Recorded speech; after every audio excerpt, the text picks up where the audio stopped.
Scarlet nyina yese cars engine maako dunum ena wawi ane yese cars engine dunum ena wasan yese ne wafa baako ne warehouse say there's a warehouse no Superior Prophet David Kwaku enkansa no na ebra na wote ase ano wonko na homigye mu nkyese na ye no warehouse ye ne cars ahodoe ene ade a ne engine ho ne guo no opoku awura ho no wako wie bi mpanimfo kyerɛ mu a asɔre mpanimfo na sɛ kwan yɛ opokuru pɛso no wɔfa so na wɔbɛyɛ nkomhyɛni kɛseɛ ɛda odifo nkansa asɔre na no asɔre no wɔ amamra constitution opoku no ɛnhyehyɛ no tia koraa yɛde di adwuma ɛwɔ kwan bia so a enye yie na yɛse opani baako ɛfrɛ no kwabroduro a wɔno wɔyɛ papa na wɔda asɔre na no anya ne baabi kɔ ne ba wono no wode asem no kɔbɔ anyina mu aprosifo ɛsɛ wo poku ka engine wasesa yɛsɛ obi ntimi nkusa wo kɔmodi wono ane ka no wode engine asisim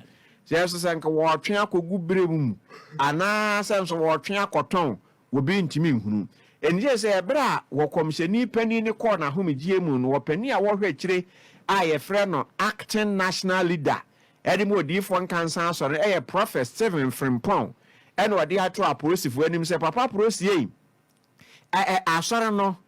se de opoku ya ne ho se won wo ye leader no nti no ama basi ne hwintin kakra ebam ti mo hwe masomdue mra na ka engine wia ne ho so bo aye de abo no eno so mo hwe na monka they say African Faith Tabernacle Church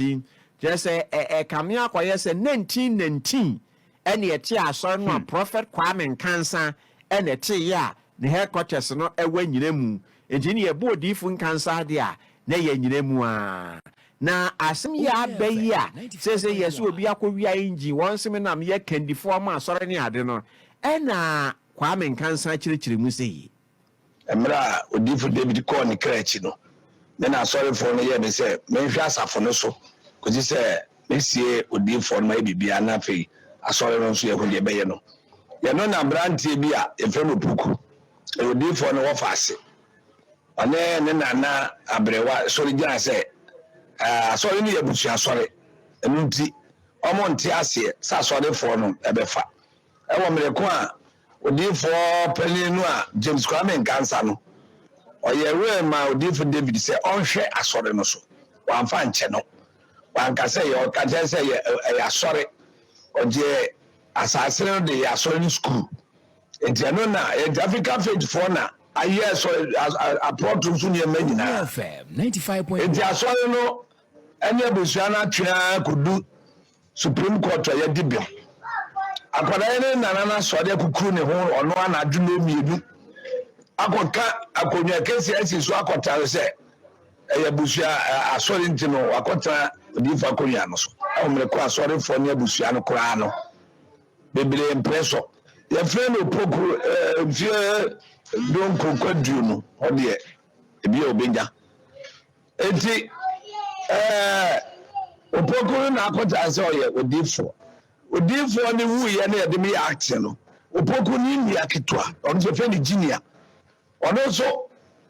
kwa so na obedi akonwa no nti ono so on the injunction to so court hwe no so nyamfie donso enti court so ntimi enye enti court bande no na abrewa no kofa so opoku FM na court na se ono so na se court se junior ni swade a opoku no mum enkwata lo mreko a injunction da so se obia nkofo ankosi paniko si se yebesi odifo na wi na mo menya me act adwuma kosi me si odifo na mo poko no na ode no contract ko yasa na adwuma obienu se ode na si odifo akonya no so asori fo ni nyina ni atum ama asamre ya akasaka no poko no ko ha no de mane na de ni youtube tokwa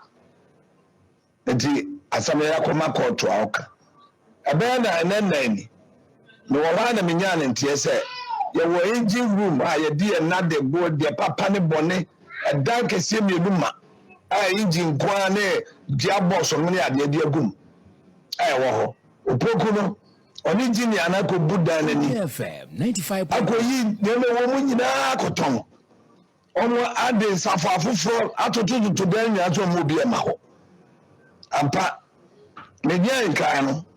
me ne nipa bi kɔhwɛ me kɔ so me kɔ hu engine bi amfa ne nyina nkɔ faako ogurupu te ba ko me hu yɛ ndie me kɔtu sɛ gwa me busa oni akɔ tɔ sɛ ne ma na de no ɔka jam sɛ ampopogu na bɛtɔ maa no na ana me so ade ma na he ene ho de so ade ma 16 million ya aka ne de onum ba bi ɔde fae na nka sɛ bia me sesa engineer de ne nya so edumi ntimi na me de me boy police farmer ne enti ampa a police for no so aso asem no omo yemu hwehwem ene wo mo akọ ayegu so hwehwem chonchon o ande Onua so poko no 95.1 ofi police station am say da bia be no to akọta esoro hobio na wo a besi hobia no yero adane se bo no teso osa no aye asori for no abro sa wo bi si betram camp ho na wa fa no teso so na no di for net into ofi mu no ya toto aponjo ko bie odi for pon no a odi for cancer niema David niema ni asori niema say ho ye mission and wa go bie dan no tim odi no yisu america di for no yesie no eto ademo woni manyina so wa sesafa acting national leader Edema Odifon cancer sorrow no openi Kwame cancer. 19-20-year-old boy.